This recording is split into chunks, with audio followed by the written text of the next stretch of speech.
My team that got my back is ridiculous.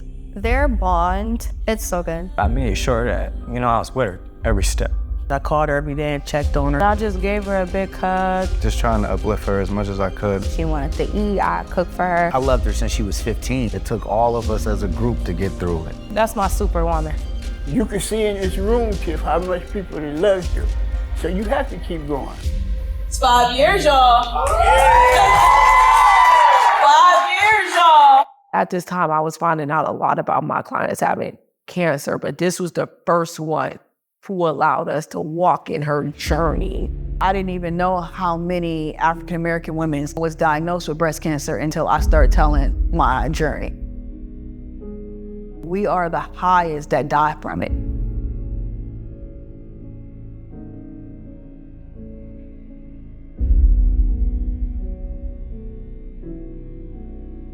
Well, anytime you hear the word cancer, the first thing you think about is death. You're not gonna make it.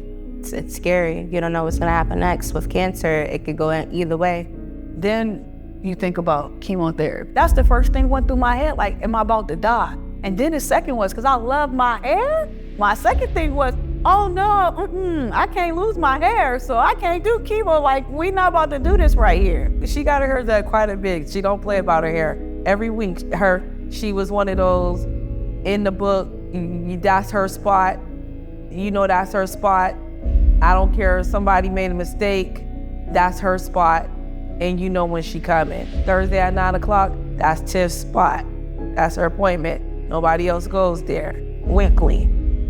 The first time that I kind of noticed something was I was just tired all the time. And then my husband was telling me it's because I do too much, which I do, because that's just me. She kept on bringing up that her, a particular part in her chest was hurting, but it's always when we was out of town somewhere. So just this particular time, we had just came back from off a trip, and she was with Jaquia, Boo Boo, our baby.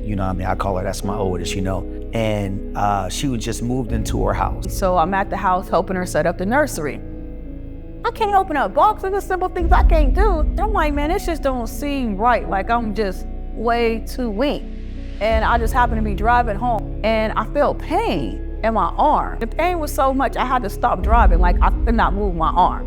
So I followed the pain, and when the pain stopped, it was in my breast, and then that's when I felt the knot. The first thing that went through my mind was, this can't be breast. I remember her calling me, it was on a basketball night. She said, babe, listen, my chest is killing you. I'm about to go to the ER. It was like 9 o'clock at night. And I'm like, dang, you about to go to the ER tonight? I'm like, man, ER, you gonna sit for 2-3 hours. So I said, okay, all right, where you at right now? I'm gonna meet you there. And when we went to the emergency room, of course, no one touched me. I'm like, I wanna make sure I don't got cancer or nothing. They like, well, breast cancer is not associated with pain. So since you have pain, you don't have breast cancer. What type of medicine you want? Like, it was a whole hassle to the point they had me there for so many hours that I'm like, man, I'm leaving and I'm going to urgent care in the morning. When I went to urgent care, the first thing he said was, why did you leave the emergency room? What, they wouldn't give you any medication? And I told him, man, check my record. Like, I don't have nothing saying that I'm a drug addict, that I take drugs. I take ibuprofen. I'm not even here so much about the pain. And he kept going on about pain. So I took his hand and I put his hand on my chest. Cause I'm like, nobody never even touched me. So I took his hand, put his hand on my chest, and then his eyes got big and he walked out the room. Then I knew it from there. And when the doctor came in, he came in smiling and everything, make you think, oh, okay, everything is good. He come in smiling and then he said, you have breast cancer. He said other words, but all I heard was cancer. And I remember repeating, like, are you sure? We listened to them. They said that they wanted to do follow-ups and stuff like that. They wanted to start getting, they wanted to give us information to figure out exactly what to do. It's like multiple things to do, So we took all this information, like I said, really confused, never heard a lot of this lingo and, verbiage they use. When we came out the hospital, first thing I said to him was, I need for you to call my son and tell my son. I need for you to tell Darnell. And he said, well, we not gonna tell nobody. And I said, no, I'm telling everybody. I got family members that needs to know. They need to get checked. We telling everybody, but the first person I need you to tell is Darnell. And I remember, you know what I mean, she was strong, but you could tell that she was hurt. And he said, okay. He gave me a hug. He prayed. He told me that we're gonna be okay. You know, we already been through something like this with Nina, with my grandson. He said, we already got this. We already know how God works. So he gave me some encouraging words, and then we went two separate ways. My mother passed away. She passed away at 34 years old, and she had lymphoma, you know, so I'm like, man, you know, cancer, this is crazy. So, and I remember getting in my car, and I just broke, you know. She left, and I was like, man, what I thought about was, you know, like my mom, like losing my mom. Like, dang. Really, all I wanted to do was just get in my dad's bed and just curl up next to my dad like I used to do as a little girl to let me know everything was gonna be okay. She came back from the cancer center, and me and my mother, we just sat there and cried together on my mother's bed because she just thought this was the end. You know, she said, Daddy, I got cancer. I ain't gonna be here much longer. But, you know, that kind of hurt. But the three of us sit there and we cried. And my mother said, baby, you gonna be all right. Because I'm gonna pray for you every day. I don't like talking to him. I didn't want to know nothing about it, and she knew why, because I was gonna be like I am now. But I just didn't want to be around it. I didn't want to see her sick. I didn't want to see her down. That just wasn't her. I felt like I was gonna lose my daughter. I think I cried for days. I cried before I even knew what kind of cancer I had. I was crying so much that I had to put Vaseline up under my eyes because they were just so raw for me crying. My husband told my son, but my husband sugarcoats stuff. Darnell actually found out because they gave me a book, and the booklet said something about, you now have breast cancer, what's next? Darnell came into the house and he seen the book. And when he seen the book, he said, okay, I need somebody to be honest with me, what's going on. I knew that I didn't want to be the one to tell my son that I had breast cancer. I had to tell him the truth. And I could see why my husband kind of sugarcoated and downplayed it, because I kind of had to do the same thing, but be honest and still tell him, yes, mommy got breast cancer. When I was told, I really didn't know how to take it. I think I honestly maybe like left. Like, you know, I just wanted to be by myself. Like I knew my mom was about to go through something serious, and I didn't know how it was gonna play out. If you know Darnell, you know he's a mama's boy. So to see him have to deal, you know, with what was going on, I just tried to be there for him any way I could. Huh.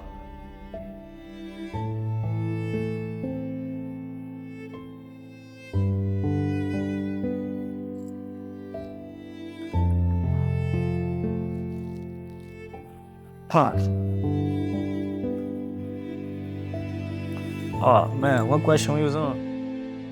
We got a huge family, but I'm the only child, so thinking about losing my mom, you know, thinking about, you know, cause I mean, through everything, I had faith that she was gonna overcome everything.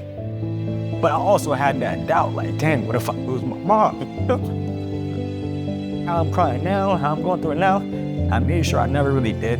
Wow, you know?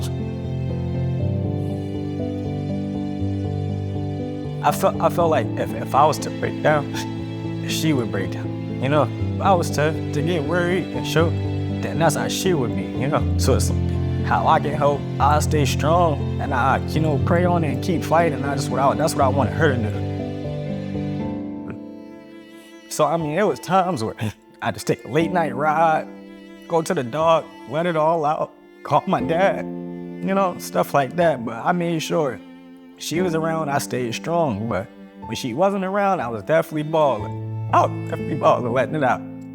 I was trying to hold so much back when I was telling him, because if I was weak, he was gonna fall apart. So His frustration level at that time was just so high. any little thing and it could be the wrong thing. Just trying to lend a comforting hand to my brother because I know how much pain he's going through and how upset he really is inside. He's ready to tear down the world about his mother, you know what I mean? I remember this was before everybody had masks on. I had to wear a mask because, you know, of course, my immune system is shot. And some white man, we was in Walmart and he turned around and he was like, oh, hands up, don't rob me. He said something like towards that part, and I had to calm Darnell down because Darnell is about to probably go to jail for beating the white man up. And I'm like, he don't know no better, son. He don't know. It was kind of like a pause in reality. It felt like a sense of weight on my shoulders. I really didn't know how to feel for real. Like, for somebody to be going through so much and to provide so much for so many people, I really didn't know how to take it. It was a lot going on at that time when I found out about it. I had just recently buried my grandmother who played a big part in my life. And just, you know, hearing that devastating news just a few weeks after that, like it was hard. This isn't the mother that birthed me, but it's the mother that's been there, you know? So as that being one of the top women in your life, after you just lost one, it's hard, you know what I'm saying? Like it was very hard. It was unreal. It was definitely unreal. I remember my husband calling me and he was broken down about it. So I shot over there to her house to go see her and just be with her. I just wanted to love her. Just go there and just give her the love that she needs, the support that she needs, because breast cancer is really real, it's real tough. I held her for like a good probably 5 minutes and we cried, but I was also trying to be strong for her so she wouldn't be too sad. Cancer, it makes you upset. So you can't show that. It's like you gotta stay positive for the ones that surround you. I'm not used to seeing her sad because she always strong. She usually a happy person, so if something wrong with her, you're gonna be able to tell in her face. I do remember seeing her and it was just like, it wasn't like a normal encounter, you know what I'm saying? Like you could just see the hurt, the pain, you know, given the fact that a week ago, you know, we didn't know none of that. It was, we was just living our life going by, you know, but once you get that piece of information and then you see that person, it's like hard because like, I'm trying to look at you, you know, and not cry. You know what I'm saying? Like I'm trying to be strong for you because I know you're weak right now. But you don't want to show it. You know, you don't want your kids or your grandkids to see it. But I seen it, you know, and it was just hard. So like I might have, you know, maybe walked away, distanced myself a little bit from seeing it because you can, you know, to your parents, you see the pain behind the eyes, you know, and that hurt because seeing her just always up and then that just brought her so down, like, it was hard. She wasn't in the best of mood, but she would always try to hide it. But you could tell in her face she was sad. She was broken down. She couldn't believe it herself. None of us really could believe it. So it was just like, we all were there and trying to just get through that moment, just get through that day. I got a phone call. It was my cousin. She called me. She like, what's up, cuz? Like, what's going on? Like, you got cancer? Like, what's going on? So I told her, I'm like, yeah, I told her everything. I went to the doctors. They said I had breast cancer. I just didn't know what kind I had. I remember Big sitting off to the side in the chair and Big just slumped in the chair. Big can go real quiet on you, real quiet, and that's what she did. So it was like even scary just telling her. I got real quiet on the phone because I had already a lot of people on both sides of my family, you know, from cancer that passed away or got their breasts removed up. Then I said, where you at? And she was at the daycare. Next thing I know, my cousin Big and we pulled up. I got in the car. They both got in the back seat with me. We was crying, I was praying. All I can explain is that it was numb. It was very, very, very, very emotional. She was real down, you know, she couldn't do nothing but cry. And then Big was like, cuz you gotta snap out of this. She like, man, where that strength that you had when Noodle was going through his situation? Like, you was that rock. Everybody came to you. Like, you gotta be that person. She like, cuz, snap out of that. Like, you gotta get out of that. Snap out of that, you know? And they got the praying for me and everything. We told her, we got you. We gonna be with you. And, you know, and we here for you. We gonna go through this with you. At that time, I don't think she received it, you know, because somebody, the doctor tell you have cancer. At that time, you don't knew nothing, probably anything somebody said to you that you're not hearing, you know? Conversation with Big was that conversation that took me out, made me come out of that hole that I was trying to crawl into. And when I went home, I started reading more on the cancer, and it was like, fight or flight. You got one or the other. I remember so vividly, man, God saying, listen, man, this Goliath that you about to face, remember that I already delivered y'all from the bear and the lion, you know? And I remember just receiving a strength, you know, like, man, you know what? Let me get right and tap back in. You know what I mean? I said, let me remember, man, God is good, man. You know, God is gonna take care of us. If you let your mind say you have cancer, then you have failed.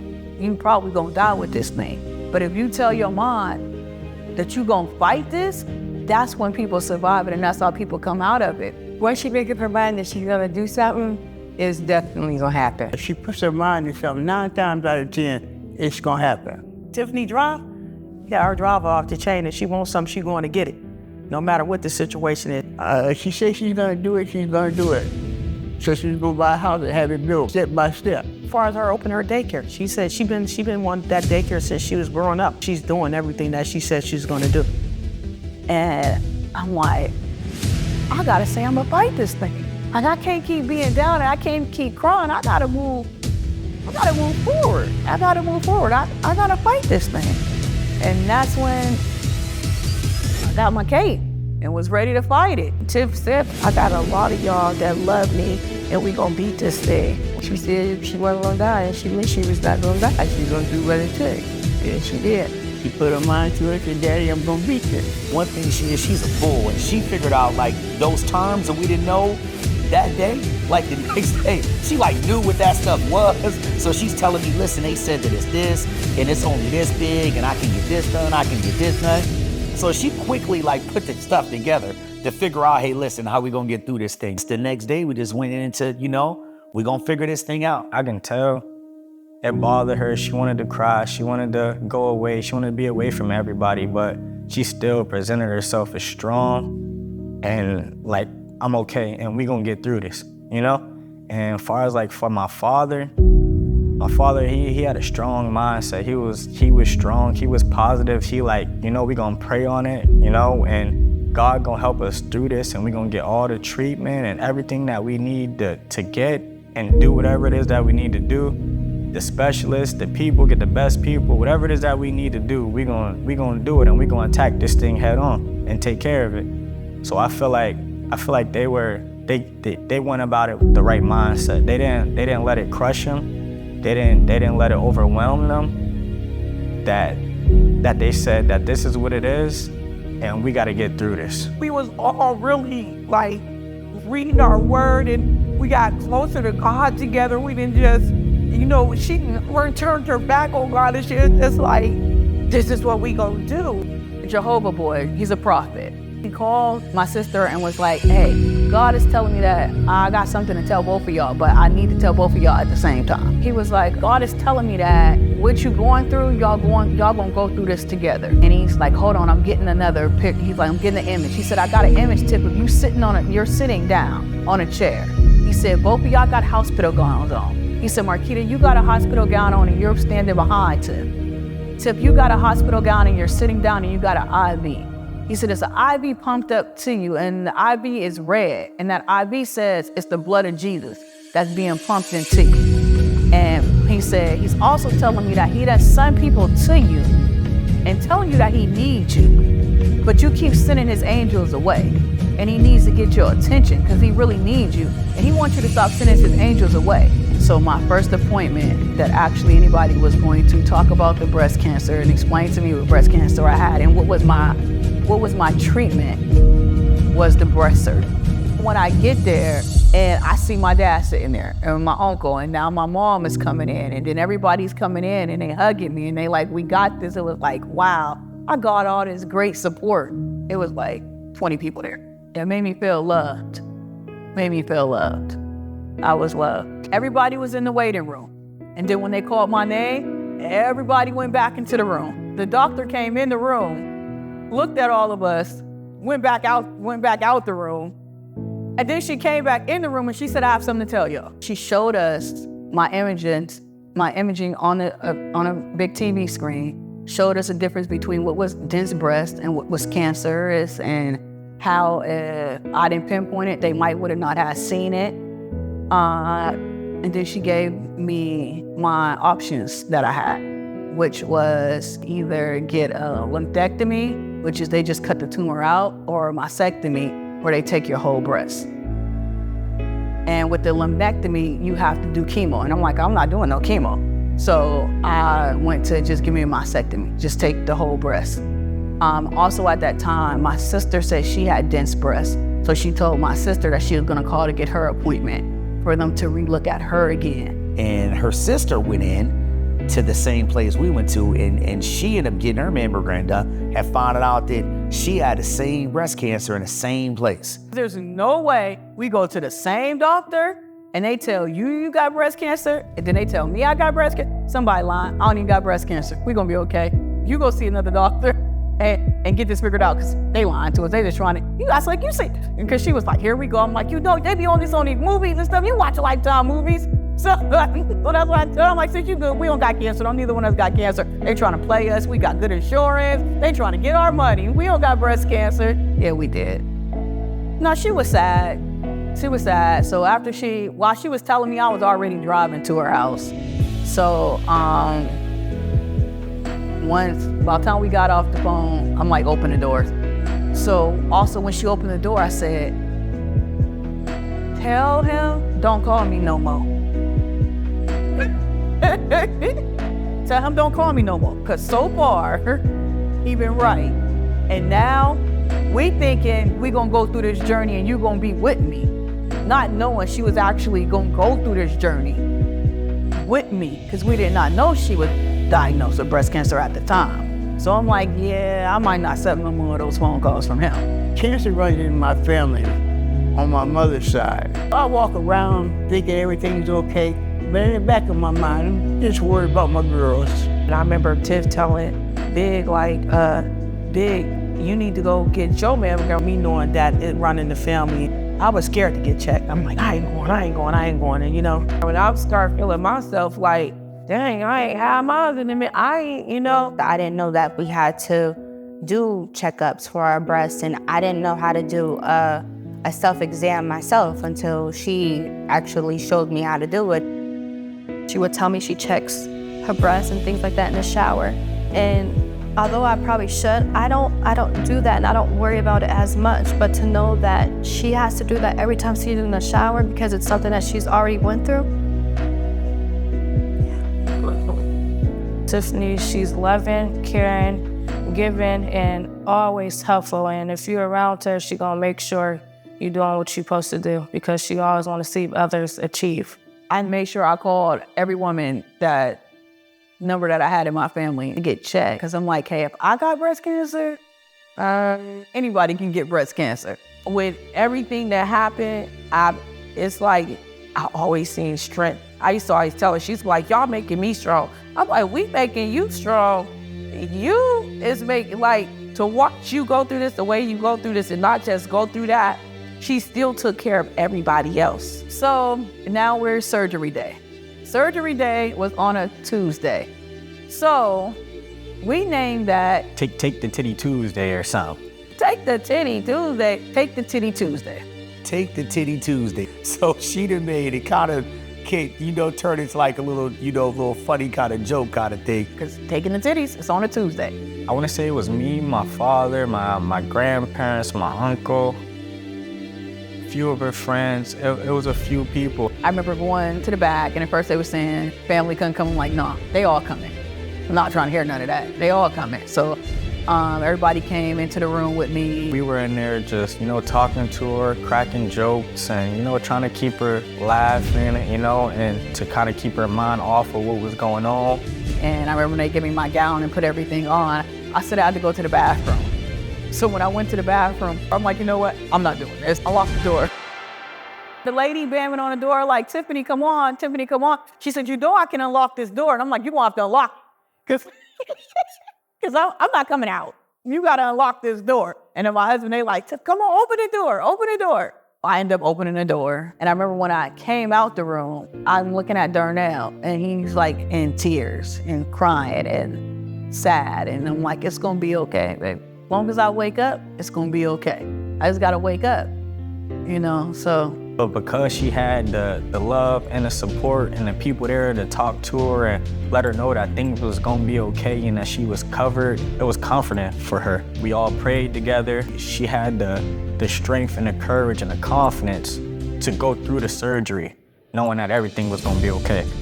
As they was willing me back, the family was still following me until we get to a certain entrance, and then my husband, he was holding my hand. And Darnell was holding my hands. And then when we got to this certain point, my husband said a prayer. They had to kiss me, and then they had to let me go to the back. It's just like I just kind of just drift off, and then you go into this room and you see all, like this room is cold and a bunch of lights, and then you wake up. When she came out that surgery, I was at relief. Like I said, I try to not show emotion in front of her. But even when she went back, I immediately start crying, start praying. I'm still going in and out. I remember seeing these beautiful flowers. Every time she come out of surgery, I made sure I always had some flowers for her. And then I kept opening my eyes, and I kept seeing like a sad puppy at the end of my bed. And every time I open my eyes, I'm like, who is this sad puppy keeps staring at me? And I'm like, it's not Darnell. Who is it? So I kept trying to wake up. Like, that made me wake up to try to see who is this and why are they looking at me like I'm about to die? I need to figure out who this is, so I had to bring myself to. And when I finally opened my eyes and brought myself to, it was DeMarcus. When she first got out of surgery, I didn't even have anything to say. I just broke down crying. He like, Mom, her eyes, she woke, Mom. And I'm like, I'm okay. I'm just tired, I'm okay. And I remember going back out again. But when she came back, I was at relief, like I'm just happy she made it through. I'm glad that she went through those doors and was able to come back through those doors. Then I remember coming back up, and he was still right there. Like, as soon as he was like right there, right next to my bed. And every time I opened my eyes, it was him, right there. Right there. And then I remember I'm looking around, and the room was just full of everybody. It felt good when you're going through something and you know that people truly love you. It was just loves and hugs and kisses, and you did it, and we got this and we got you, so it was just nothing but comforting her. It took all of us as a group to get through it. It was like a heartwarming moment. The first question she asked when she came out of surgery was, did it spread? I swore they told me it spread. Did it spread? The look of his face. I knew what the information she gave me was not the good information. But I didn't want to tell her that because she just came out of surgery. I'm like, listen, what they said, son, she said, well, no, what exactly did they say? I said, listen, just you got out of surgery, but just hold on. When I look over my cousin Big, I'm like, Big, did it spread? And she looking at me like, what?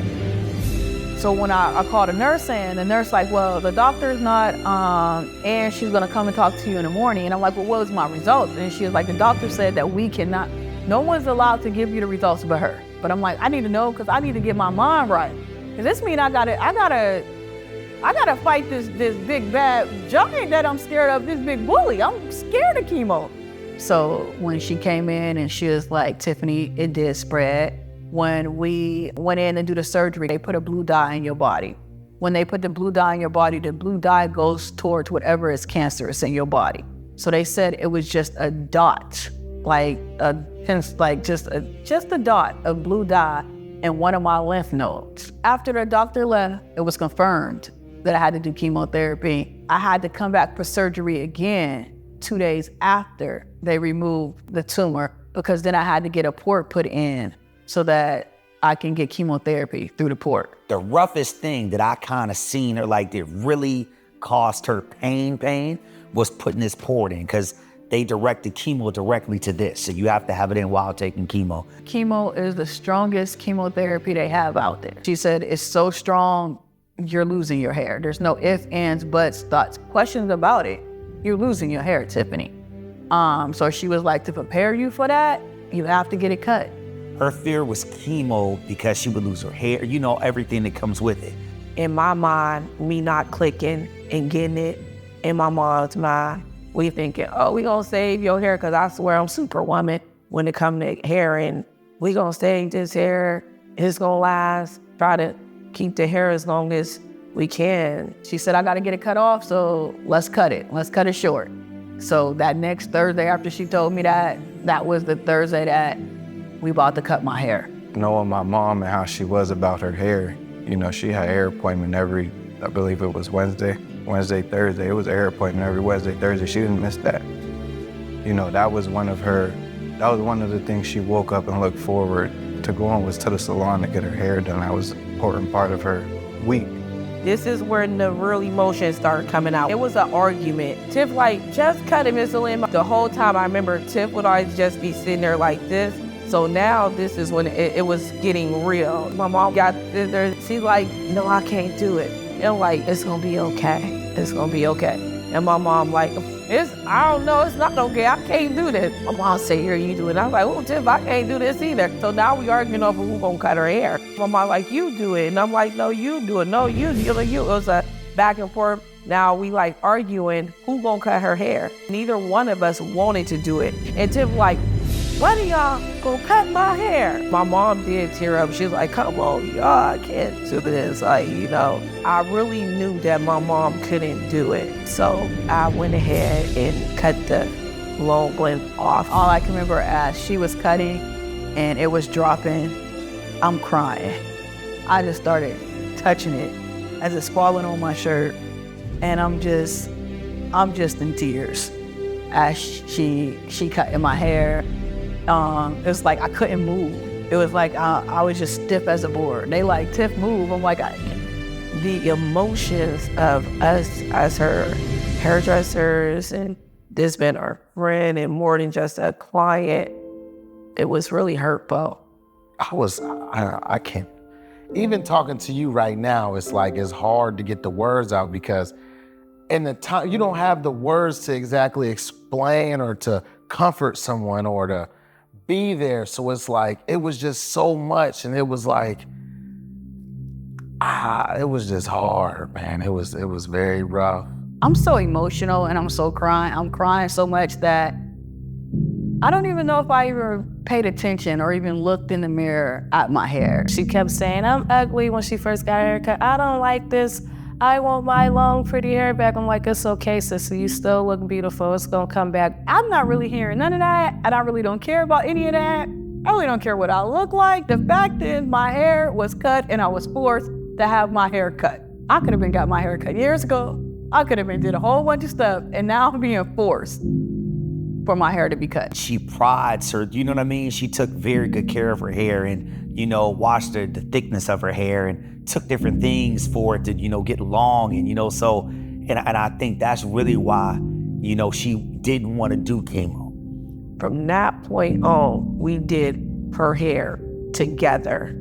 Starting chemo was definitely a scary process for her. It was something that she didn't even want to do, but it was something that she had to do. They said, hey, listen, you doing this is going to make it just the percentage is a lot higher that it won't come back. Even though we cut everything out, because we found these numbers in your lymph nodes, it's just better. We need you to do this. I had 2 different sets of chemo. The first ones was every 2 weeks, but then my last one was every week.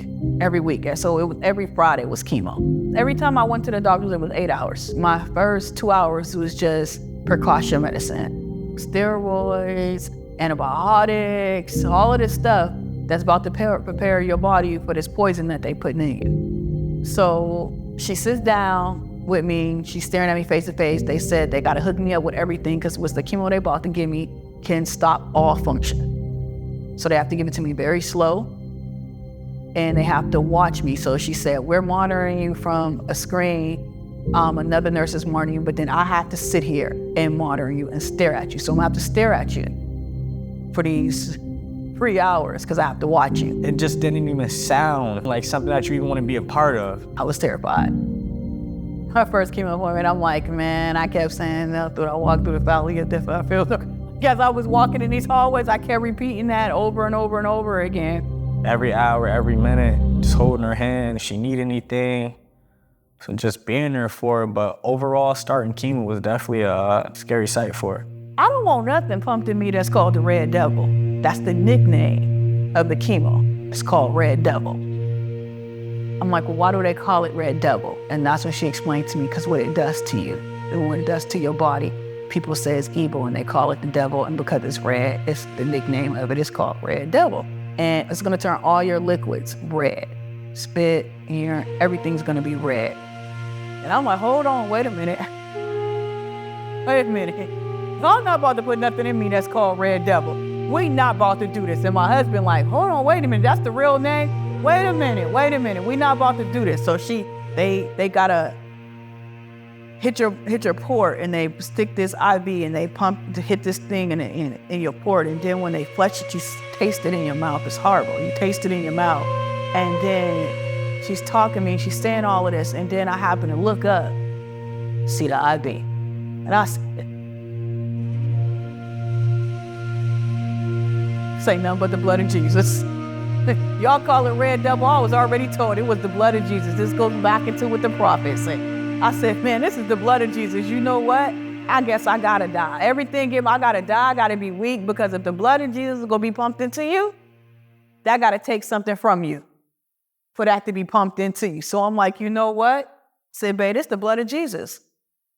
Let's do this. Her biggest fear, like, man, I don't want to lose my hair. So when she left that appointment, and she went once, and they kind of, like, I think after maybe like she probably had maybe like 2 chemos in, and that's when you really start seeing it, get a little thin.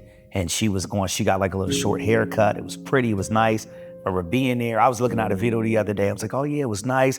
Like, I said, you look pretty, you look nice. She didn't like it because it was short. I said, you look pretty, you look good. But then when came and I had to cut it off, she was broken. She was, it was bad. I went to the hairdresser, and the first thing they do is go to wash your hair. And then Miss Lillian kind of walked away. And then she came back, and she was like, come on, you got to get out of the chair. Like, you got to sit. Come sit over here. And I'm like, you didn't wash my hair. And she just kind of like, I think she kind of like broke down on me. And we just, like, every time I touch your hair, it falls out. Every time I touch it, it falls out. And she was like, I can't do anything. And I'm like, shave it. She said, no, I can't. She like broke down. I can't shave your hair. And Lily wasn't there that morning. Lily was, I think she was at church or something. Lily wasn't there that morning. So she was like, I can't. Like, we went back and forth, like, no, you about to shave my hair. And she like, I can't, Tiff, I can't. I'm so sorry. I can't shave your hair. She like broke down on me. She called my husband. He came and got me, and he took me home. And he had to leave back out to go to work. So I'm just sitting there, and I went to like touch my hair, and as I was touching it, it was coming out. So I just started pulling it and pulling it and pulling it, pulling it, pulling it, pulling it, pulling it, pulling it. And I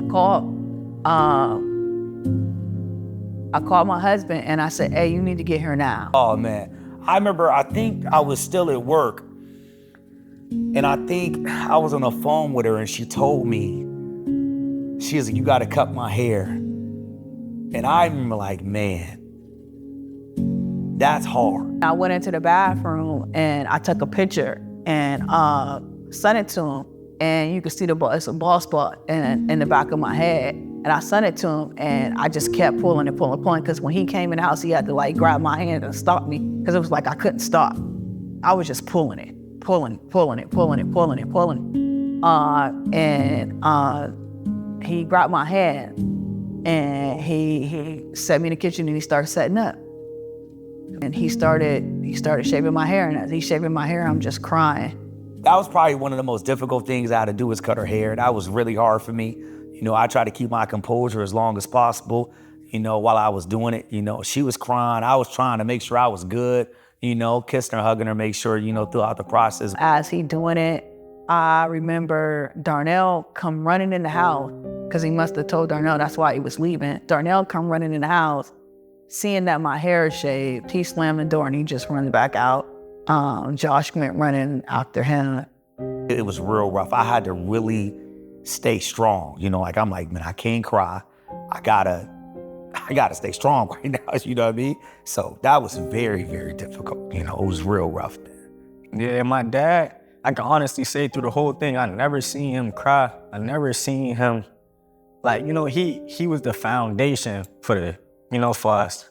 Like, he kept the strength, which I'm pretty sure it was times where he cried and he, you know, went, did his own thing, but the image for us, he held it down, you know, so whenever I was low, he would always pick me up. And in all honesty, I don't know what I would have been in that situation without William, Big Darnell, because when she first lost her hair, it's like he had so much faith and he knew everything was gonna be okay. I just remember him saying, you know, it's all right. Like, you know, God got her and, you know, we gonna be all right. Like, I'm keeping prayed up and I'm trying to be there for him, but it's like, I'm trying to hold myself up. You know what I'm saying? So it's like, I could just remember his words too of, you know, we're gonna be all right and we have to keep faith in God. And, you know, and I was so much in church, and it kind of brought my faith a little bit closer to God, you know what I mean? When I looked in the mirror and I seen, after my husband had cut my hair, and I looked in the mirror and I seen that I was bald-headed, I was like, when it really set in, like, I'm really a cancer patient. Like, this is real. I'm really, really a cancer patient now, because all my hair is gone. I'm a cancer patient now. All my life, I'm used to long, beautiful, you know, straight hair. So for her to have to go to a low cut, to losing her hair, to have to cut it all off was huge. It was huge. And I know as a woman, we feel very connected to our hair. It's a part of our femininity. We feel like this is who we are. So to lose your hair just feels like to lose your beauty. It feels like, am I not a woman anymore? So it was very emotional. I just remember the vision of seeing her for the first time with no hair.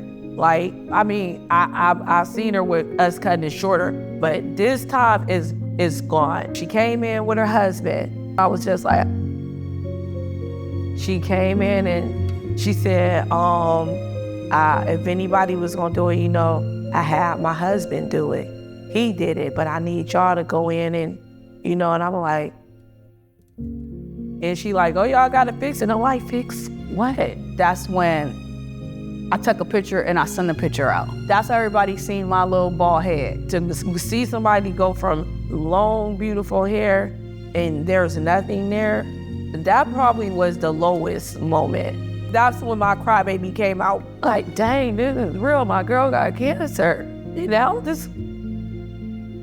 Oh my God.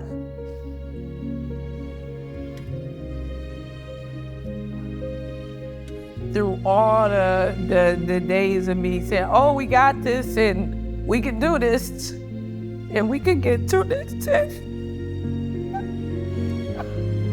Because what Tiff didn't know is I also had just found out that my aunt had cancer. So it was very, very, very, very like, oh my God, this tide of cancer. At that moment, it was like, when I say I hate cancer, I was like, I really hate this thing. It kind of shook me a little bit. She was still trying to get a feel for it, still trying to get, you know, like get used to it. But we made her feel comfortable and let her know that no matter what, she was still beautiful. So that next day, it was like, man, you beautiful. Like, you know, you look great, like, you know? So it was like just kept building up her confidence, let her know that no matter what, with hair or without the hair, you still beautiful, inside and out. And then you got friends that's real. Yeah, I actually laughed because she was bald-headed when she was a baby.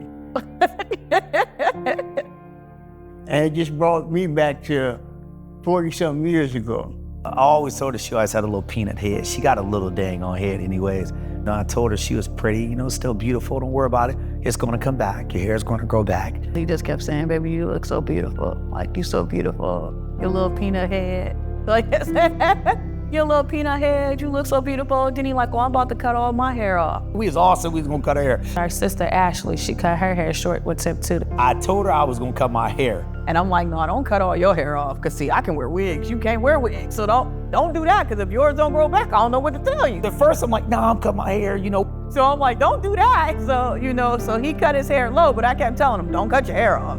You on your own and you do that one. I can put a wig on. Don't do that, bro. So. And I said, dang. I said, I don't know, babe. I'm gonna listen to you this time, cause I don't know. I'm not sure I cut my hair. So no, I was gonna do it, but she told me no. She said, do not cut your hair. She said, I know mine's gonna grow back. She said, but no. I don't know if yours gonna grow back if you cut it. So no, I didn't cut my hair. Yeah. So it was like a team effort. Once we went through the whole process of my hair being cut, we put the do-grow on my hair. Kayla was showing me how to wear the different scarves. We put the scarf on, but still I'm like, no, I don't really like the scarf. So then that's when I took the scarf off, and then I put the wig on, and I put the wig on, and then I smiled. You would get not the same smile, but you would get, okay, I could do this, you know? But it wasn't the same smile as before, but it was a smile. And because we got a smile, I'm like, I'll take that. It's crazy because before her getting breast cancer, I started selling hair, you know, so like bundles of hair and weaves and wigs, different things like that. So I learned about it, researched it. So now, because I got all this hair, she like, oh shoot, I can do burgundy. Oh, hold on, let me see what blonde look like, you know? So before you knew it, she started seeing it was you know, okay, well, this is a good thing because now I can kind of see myself in a different light. Once she put a wig on, she said, oh, I'm good. Man, she got her wig on, you know, she got the feeling all right. She like, okay, she put a nice little outfit on, you know, got her outfit together, shoes together, put her bag on. She wanted to go out. She wanted to go out to eat, you know, she wanted to do some things with my dad. She was ready to go back out, because for a while, she isolated herself. She didn't really want to go out. She didn't really want to go anywhere. So once she got that, she got that confidence. Like, you know, okay, I'm all right. I got this. And she wanted to go outside. She wanted to mingle, you know, with my dad, and for them to go out and have a nice night, you know. So that made me feel good seeing her and seeing them going out and doing what they used to do. Pulling up to the daycare, and it's stuff like, dang, Tiff, you look good. You know, I look nice. And she's like, yeah, okay. I thought to the parents, like, hey, Miss Tiff, dang, girl, you look good. What the? She like, yeah, you know what I mean? Girls, they high five. You know, girls hyping each other up, high fiving. They dance, you know, she get to dance in the parking lot and stuff. All those things made her start, okay, I'm good. I'm gonna get through this. I'm gonna work through this. I'm fine. I look good. I still, like I said, her weight didn't change. So her confidence level, you know, got right back up. You know what I mean? Quickly after that. Like I said, once she came out and started seeing people, and I'm grateful that, like I said, the parents, the staff, you know, because we ain't really go too far, but just that direct circle. You know, you see the same parents every day. Our staff, we do it every day. Those people's like, listen, man, you look good. They like, listen, man, you don't even look like, you know, you got friends. You looking good out here, man. She like, I do. I thought, yeah, you know. So it was nice. Yeah, it was nice once we first stepped out. I knew it wasn't nothing but God, because I know that her husband was praying, and then we all prayed together about how we gonna do this and how we gonna go about this. I knew it. I was like, you know, when you see somebody walking with God, when they come in bald-headed, a woman bald-headed who had hair down their back, and she come in and she lifting you up. It was like once she embraced the bald-headedness, the stronger she got, which was strange. But when her head, it's like the fight is real now. The fight is for real now. She didn't get weaker, she got stronger. You know, she got stronger. So when that wig went on her head, it was like a different look, and she accepted in her mind, and we accepted like, oh, I'm just gonna get many different looks. And she went wig ballistic. She just started ordering wigs like crazy. I kept trying to keep my life as normal as possible as I could while I was going through everything that I was going through with this cancer journey. That's why I continue to keep going, go get my hair done. I didn't want it to steal everything from me. So I just wanted to try to keep as much as I could. When you got people coming around and everybody's laughing, everybody's talking, that didn't change. You know, people coming through, we laughing, we talking, we eating, we playing, the grandkids coming through, keeping us busy. We got work keeping us busy. So it was just a mixture of different things that kind of just kept my mind, you know, stayed on, listen, man, we just gonna trust God. We gonna keep on moving. You know, she gonna be fine. So when she might be a little broken, hey, listen, baby, good. You be a little rough. When I felt a little, I call him, hey, Luke, man, what's up, man? You good? Yeah, you know, and immediately when we get to talking about the word. So to take my mind off where I might have been going maybe a little bit left to, okay, remembering, God's good, man, we're good. God gonna take care of you. God been taking care, you know, so it was just a mixture of things, you know what I mean? It was just kind of helped me stay on that path of, we just gonna keep on trusting God, man, you know, and everything gonna be fine. I made sure that, you know, I was with her every step. Every appointment, chemotherapy, I don't care if it was 4 hours, 6 hours, 10 hours, I'm sitting, you know? So that's how I made sure that just get rid of that time. Anytime she went to an appointment, I'd call her, check on her, come to the house and sit with her, just get rid of that time, you know? How you think that made her feel? I think it empowered her and it helped her keep fighting. Like, you know, it helped her. That was her push. You know, seeing me being there and my father and the other people that was there with her. But I mean, I made sure, like, me and my dad, we was there through everything. We wasn't missing not an appointment, not a nothing, and wasn't making sure she was going through anything by herself. Anytime she went to a doctor's appointment, we was there. Anytime she was getting some news, we was there. Like, you know, so just being there for through everything, I felt like it was easier to know, like, I got support. I got these people behind me. So it was just a push to keep, you know, fighting, to keep pushing forward. So I was sad that I couldn't be there. I was mad, so get it. But at the same time, I wasn't trying to be selfish because I knew she needed me there and needed me to help regulate the daycare. We used to call it bid, you know? That was the name for us, you know? Everybody, we bid, man, we gonna get through this, we bid, you know? If you actually came and sat the whole time during my chemo, because people came in and out, but if you actually came and sat the whole time, they was kind of, because, you know, we was trying to laugh, make things, so somehow they got when they brought us sandwiches and stuff, because they would bring whoever there was with me, you know, food too. So when they brought us sandwiches, I think Big said, like, man, these sandwiches look like it's worse than jail sandwiches, right? So then my husband like, dang, you know, yeah. So then that kind of started and we like, oh man, you bit, and now we here visiting you, you know, and then every time I get up to go to the bathroom, they Big like, I got your back, I ain't gonna let nobody shank you. So it's like, that set up the theme for every chemo. So every chemo was like, you wanna go big, babe, you gonna be home soon. You know, you're gonna be out of this soon, we gonna go big. That kind of helped out the rest of the chemos when we came. So I'll be like, you know, I gotta make sure I have my wig right, my hair right. When y'all come visit me on my visit. So that set up, and then Kayla had got me earrings, but every chemo, she wanted me to put a different earring on. So every time I came, I had different earrings. If Tiff could save the world, she probably would try. So them same people that Tiff was always there for was there for Tiff. But her number one was God.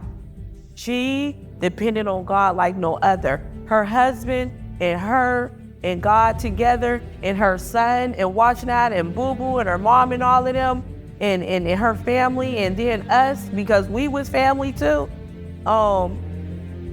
Everything and everybody together. But first of all, knowing that God could do it, and no matter what, we still said, God could do this, God could do that, He gonna do it. Everybody together, her family, her son, the support. She she had so much support. It was a team. And with that support, it's like, in my mind, I never had a doubt that cancer would take Tiff out. And it's like, and the reason I didn't have a doubt, it was like, I can't say if energy bounced off of energy. So her energy, to see the strength in her, and that's how I knew it was God carrying her. It was God carrying her, and the love of her family at home, and then the friends, you know, those that was loving her on her, and her salon family, and us, and even not just us, our client, the love that girl got, you can tell me that all of that put together couldn't tell her, like, I got this and I'm gonna beat this. You know, that's when I say, she gave us it. Every time she would come, I would say, you give me encouragement. Like, you make me feel stronger. What I'm going through ain't nothing. You make me feel stronger. And we all did that together, but with the love of God together in it, with God in it, literally. So it was everybody around her telling her, oh, you can do this. You can do this. You got this. You got this. And you're gonna beat this thing. I had a lot of support during my journey.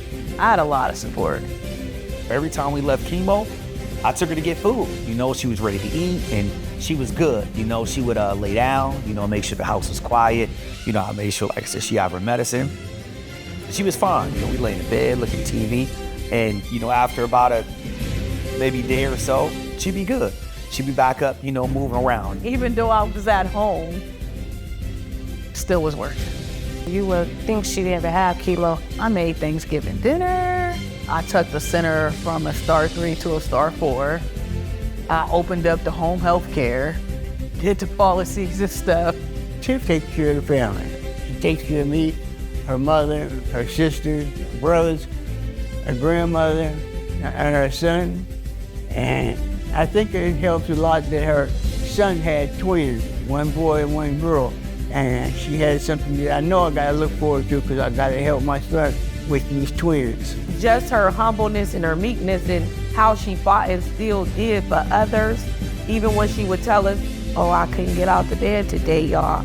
Even if she couldn't get out the bed today, Tiff would be on the computer or she would have somebody else telling somebody else, oh, well, y'all gonna make sure y'all do this for Nunu, or y'all go do it. And I just be like, Tiff, Tiff gotta heal, Tiff gotta, and she's like, I know.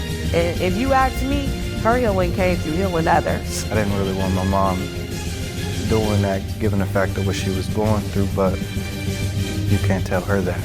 You know what I'm saying? And that was one of those key factors right there. That is your strength. You know, your strength is keeping you going. You don't even have that much strength, but you're giving me the strength. Little do you know, to just look at you and see you move how you move, doing baby showers and parties and even running multiple businesses at one time, like, and she's still doing this, going through chemo, doing all this stuff. So that strength behind her, like, she's a beast. She held me up, I didn't hold her up. She held us up, and she was the one with the cancer. Her battery's on 100. If she had 20%, she was on business. She was on her laptop. She was looking at stuff. She was checking on stuff. She was telling me what I needed to do. Hey, listen, I need to do this, I need to do that. You know, it was still on just that, you know, just having that resilience and just that grind and just that strength to keep on going in the midst of pain, you know, in the midst of still being broken. You know what I mean? Because I know she was, you know, still are. You know, so still being broken a little bit, still going through pain, still even, you know, wondering, you know, why do I have to go through this? But still maintaining that mentality of, you know, I'm gonna keep on pushing, I'm gonna keep on moving. The first 3-4 chemos, you know, I was still like, I ain't gonna let this take me down. This can't take me down. But towards the end, that's when the chemotherapy started bothering me. They were saying that the red chemo, what they call red devil, that was supposed to be where I felt the worst at. That was supposed to make my body be in pain. That's when I can't eat, when I'm losing. This was supposed to be the worst chemo. And the second half of chemo that I was supposed to take, that was supposed to be the easy part. That was vice versa for me. The red one was the easiest one for me. So I'm thinking, oh, I knocked this one out. This the one y'all talking about gonna have me messed up. Oh, and y'all talking about the second one is the breeze? Oh, this is easy. Nah, that second one about to take a sister out. That second chemo, and I can't remember the name of that one. That second chemo about took me out. I could see that it was draining her. I had a neuropathy, where you can't really feel your fingers and your feet, and a lot of pain. Like, I get the chemo, I'll walk in, they gotta wheel me out. That day, I'm exhausted on the couch, can't do anything. The next day, because I was pumped with so much steroids, I'm up at 5 a.m. running. I got so much energy, I can run through the house, do everything. The next day, down. You're laying there for the count, it's over. And then pain kick in. And I'm just lay there like, put a diaper. I gotta breathe a certain way, because me breathing hurts. I gotta breathe a certain way, because every muscle, everything hurts. I'm just laying here, don't talk to me, don't touch me, nothing. Just let me lay here for a couple days. And then the day that I start feeling better, that next day, I go to chemo and start the process all over again. Seeing her weak in some moments was a little rough, because she's so strong and so dang on, tough. And so, like I said, she's so eager to get things done and always about business, always working.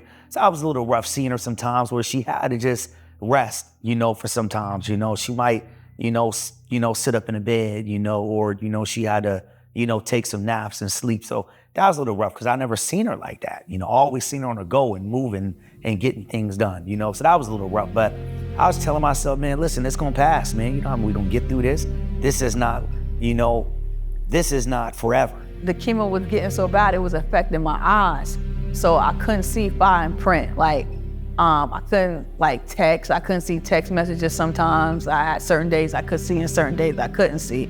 So, and also it would seem like someone was pumping my head like a balloon, and that my head was getting bigger, because I keep saying, is my head getting big? Because I kept feeling like my head was getting bigger and bigger and bigger. I went to see her, and I didn't want to see it. It wasn't clear.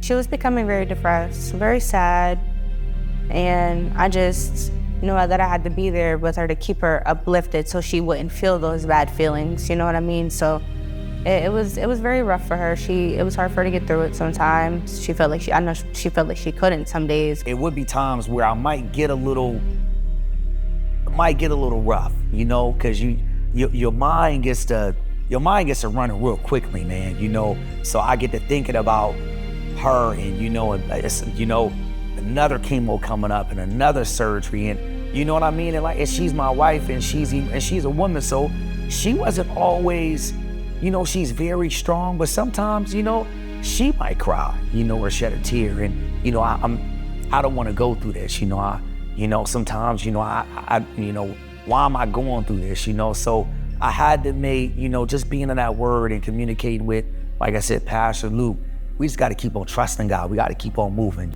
Can't take it no more. That's what I kept saying in my head. That's what I kept saying. God, oh my God, ain't take it no more. It's now taking over me. My facial expressions, everything, can't take it. I can't take it. One of the moments that you just, you sit and you wait for it to happen kind of forever. Like, when is it gonna be over? Even though that you're gonna have your depression, your sadness and everything, you get on your knees, you read that Bible, and you keep your faith in God, because God's the only one that can help you. She said, I see it in your face, let's pray. She said, I see it in your face. Did you letting this thing take you? And it was like, I woke up that morning and I said, tomorrow, telling my husband, put the diaper on me, I'm going upstairs, I'm not coming down, I'm not eating, I'm not doing nothing till it's time to come down and get chemo again. I'm just gonna lay in this bed. What I'm gonna do? I told her I had a dream about her ending her chemo early. And it was like in the beginning stage, and she didn't believe me, and then she did end up ending her chemo early, so. I had to go see my oncologist. Cause like every third chemo, you see a doctor before you get your chemo. So when I went in to see the doctor, he said, what's wrong? He said, you're not you. It's not you, you're not you. Is you okay? And I'm like, nah. He like, I see, it's not you. Like it done took everything out of you. It's not you. And he said, tell me what's going on. So I started telling him what's going on, and he was like, yeah, you're done. You don't gotta do no more. I'm not about to send you to do no more because you already did what you need to do. These other 2 is just precaution. But I'm not about to send you to do it because he said, it's breaking you. Like, I don't know if you can make it through 2 more. So when he tells me that, I start crying. Now, my husband like, what's wrong? And I'm like, I'ma die if I don't do the last 2. They said I gotta do this whole thing, I gotta do the 2. And he like, the doctor tried to explain to me, no. In my head, like, I don't wanna do the chemo, but then I wanna finish it because I wanna live. I'ma suck it up, I'ma do it. And he like, it's done. No, you're not doing that. He told me, he said, no, I see, you're not you no more. No, I can't let you do it. And that's how it ended. The first time she said she was cancer-free was February 22nd, 2019. I came to the shop right after they told me I didn't have to do chemo anymore because that's the same way you go. St. Vincent, across 18th Street, that's where the old shop was at. So I remember telling my husband to stop and let me go in there. And that's when I had told Lily and him, it's done. I don't have to do chemo. I don't have to do chemotherapy anymore. It's done. It's over.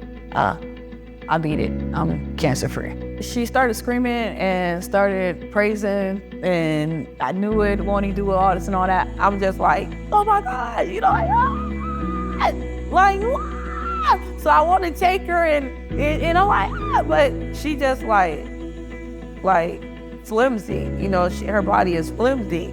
And she like, I said, Jeff, did you not hear what you just told us? And she like, it's like, Jeff. And her husband like, I know, huh? Like, I'm not getting this. Like, you're confusing me. Like, did they tell you this or did they tell you that? Like, did you say that or that? She's like, I'm done. The chemo treatments are done. And I'm like, okay, like, you been like, what? And she like, but that was the weakest moment I ever seen her. So I'm still in a shock. I still was when we left, I'm still crying because the nurses, I remember they coming out like, what's wrong?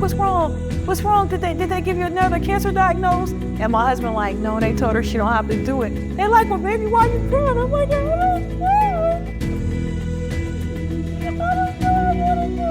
don't know. So I was so messed up that when Tiff found out that it was done, and she like, that's when finally she felt like, what I think is like she finally felt like I could be free. It's like she felt like I could finally show how bad that thing hurt me. Or that's when I didn't see the hurt.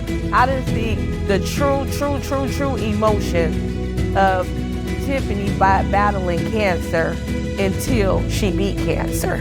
So in the moment of her telling us, her coming from that appointment and them giving her that good news, it was the best news ever. She said it was the best news ever, but it was also like she finally was able to show how she felt. It felt like a weight off of everyone's chest.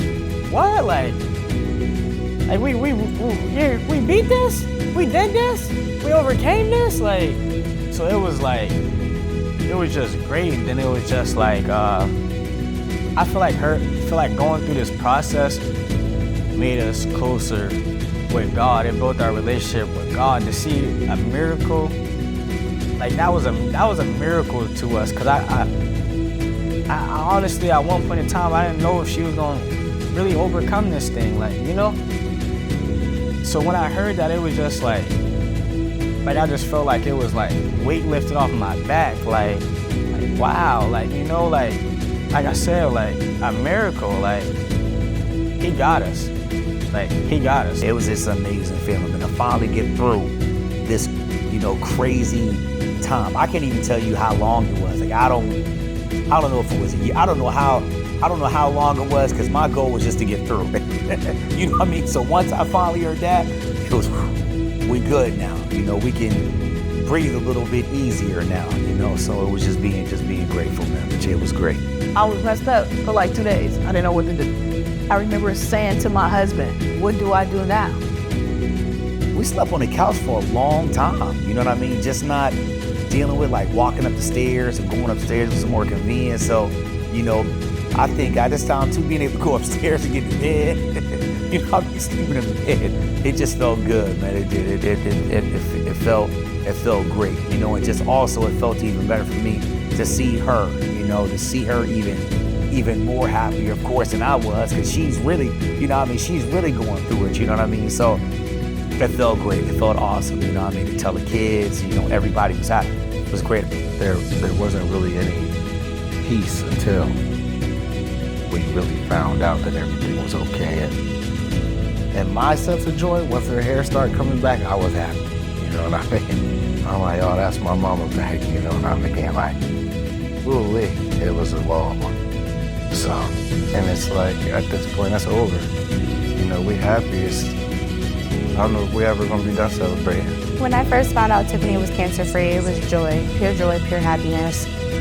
We knew she'd make it through. We just didn't know when. So it was a very happy moment for us. I'm still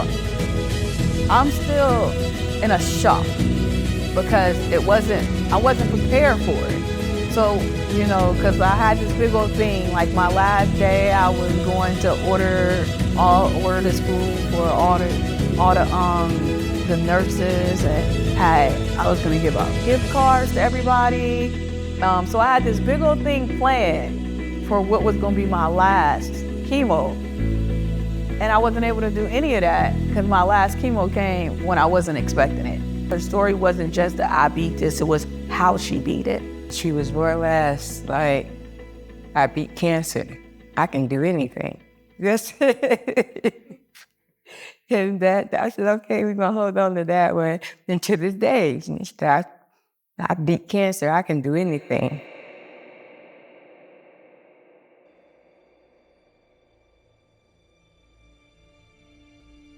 Tiffany, you have come a very long way.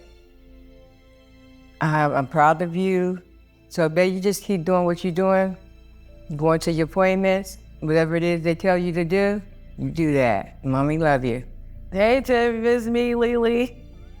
So anyways, I just want to say that I am thankful, I am grateful to you as a friend, a sister in Christ, one of the best clients ever. Y'all other clients don't get jealous because I meant that. But I want to just say that I'm grateful for being able to sharing your experience, you sharing your journey, you allowing us at the salon to take the pictures, the videos, for you to talk and you to do your talks when you would go do your events or do someone else's event and share your encouragement, your life story on the fight, that road to fighting cancer. I would like to say thank you. I would like to say I am grateful. I would like to say thank you for showing me encouragement and showing me what a faith walk, a woman walking in God looks like, fighting something that they don't know that if they're going to beat or if it's going to take them up out of here. And you showing us how you never gave up.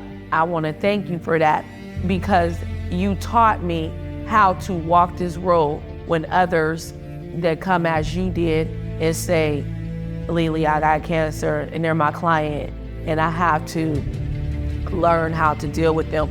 I know how to deal with them because I walked that road with you.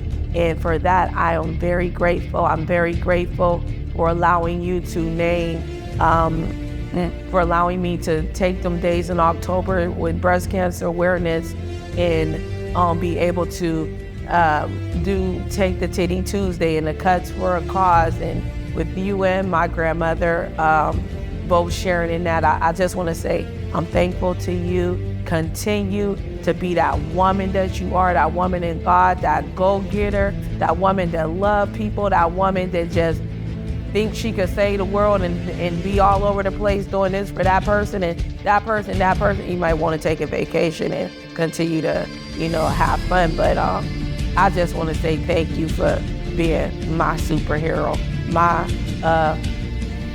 favorite cancer survivor. And I know that you could not have did that without the love of everybody surrounding you and the love of God and your the strength that you carry. So thank you.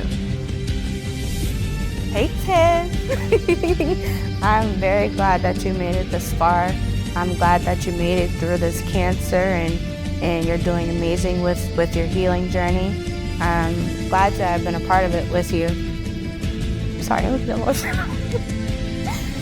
We definitely had some times together, and I'm very grateful to have been a part of it with you. And I love you, and you was my girl. Sorry, I keep it. All right. First, I would like to say shout out to Pop Pop. He is the head of the household. He's her husband. Out of everyone who went through this with Mom, he was the one who had to literally be there every step of every second. He was there. He went to bed with her. He went to appointments. He did all that stuff. So first and foremost, that's awesome. And hats off to Papa. Second, I would like to say to my husband, you were so strong, so strong. I know how close you and your mother is, and you were there for her. And you had to be strong even when you didn't want to be strong, even when it was hard to be strong. So hats off to you. And last but definitely not least, my girl, Ma, I just love you so much. You know that. And with everything that you have been through, you came out on the other side even better. Like, certain things that we go through, they can make you better or worse. And you came out better. You came out swinging. You came out fighting. You came out, not only are you doing the work for you, you're doing the work for others. Like, you have these events and you celebrate other women who have gone through or are going through.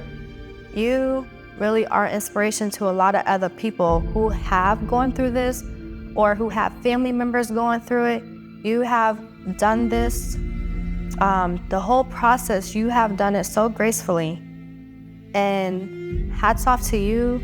And I just love you so much. And I have to stop saying, I'm sorry. I just love you so much. And I'm happy that you are here with us. You are in every one of my kids' lives. They love you so much. They love their Mimi. And we couldn't imagine life without you. So thank you. Thank you for pushing through. Thank you for doing your part. Ma, I love you so much. Sissy, I want you to know that I love you. I admire your strength.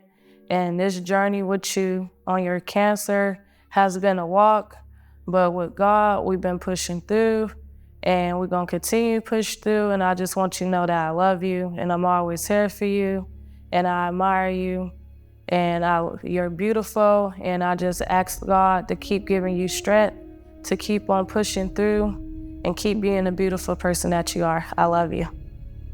I said I love you like 1,000 times, son.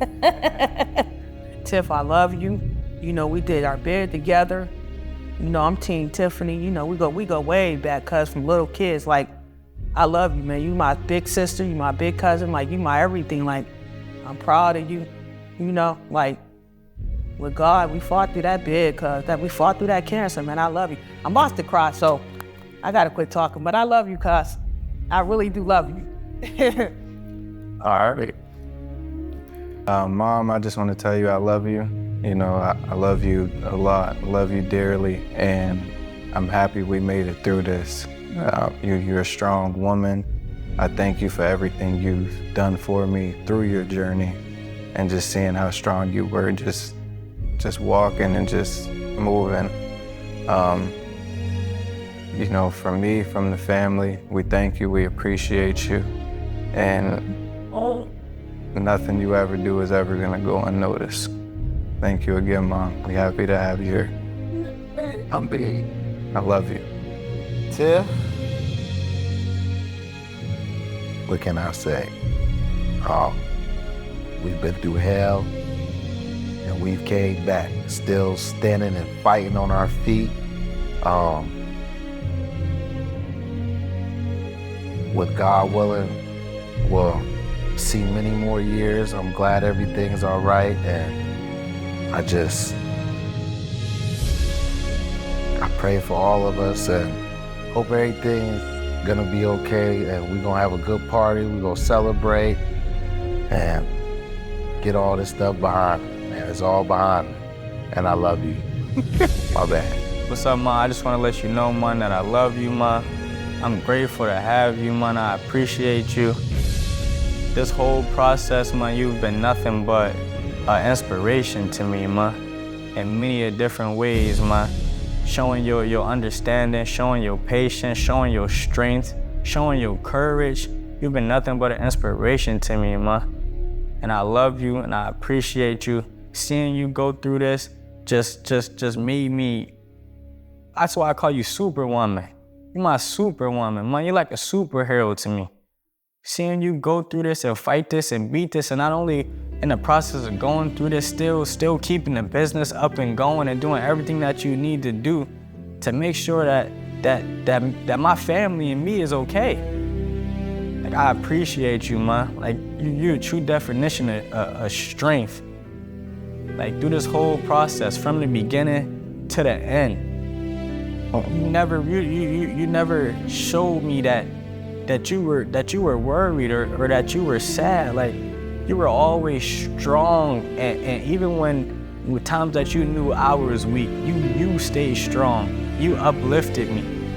So like I said again, man, you're an inspiration to me, man. You're so strong, and I'm grateful to have you. I appreciate you.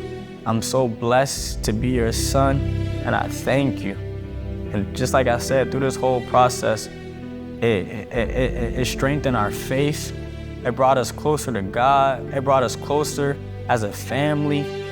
Being at those chemos for hours and going through these appointments and driving out of town and being in Pittsburgh for days, all it did was connect us stronger. It made us stronger, made our bond stronger. And you know us, man. You know me.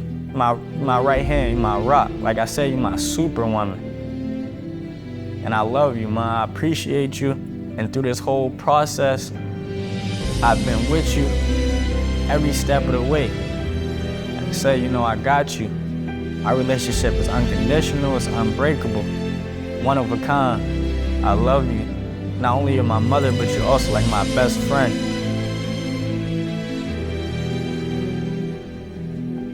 Go. Okay, Tiffany, you know I love you, bae. This was sheesh. It was rough, bae. You know, we've been together for a long time. So to hear that I was in a position I could possibly lose you was sheesh.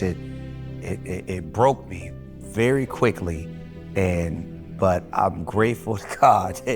God got me back together real quick, and I was able to, you know, strengthen myself, was able to call you and strengthen you and get you together, man, and, you know, help you get through this. And it was rough, and it was times that I know you didn't want to go through it, and you didn't want to take chemo, and you was tired of taking medicine, and you was trying to go through it, baby. We got through it, you know, and we made it. You know, it's 5 years, and listen, the strength that you displayed going through it, your resilience, the way that you continue to still work and still wanted to, still, do business and do this and still be a grandmother and still be a mother and still be a wife through it all. We just so grateful for you. We are also glad that, we're here now celebrating, your 5 years, so like I said, I love you.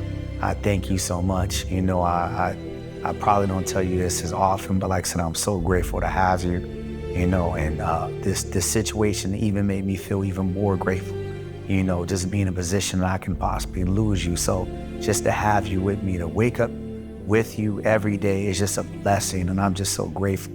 And I love you so much, so love you, babe. It's 5 years, you good now, we moving forward.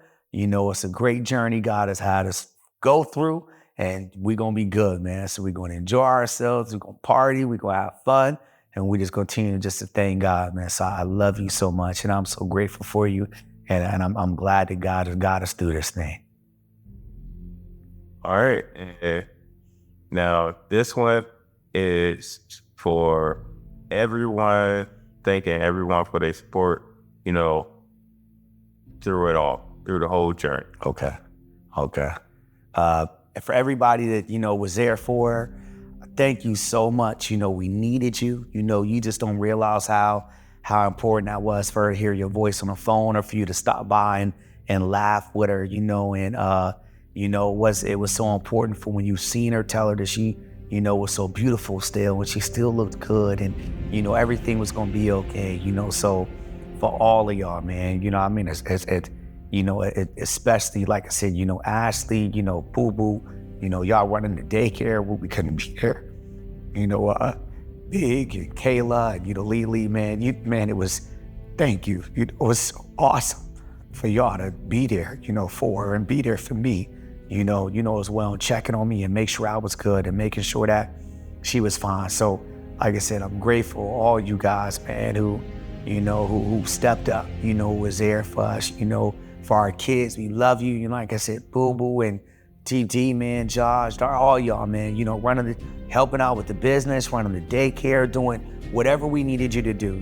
I'm just grateful for my kids and for all friends and family, man. So we love y'all. We appreciate y'all, and we thank y'all that, you're here to celebrate this 5-year anniversary with us. The picture.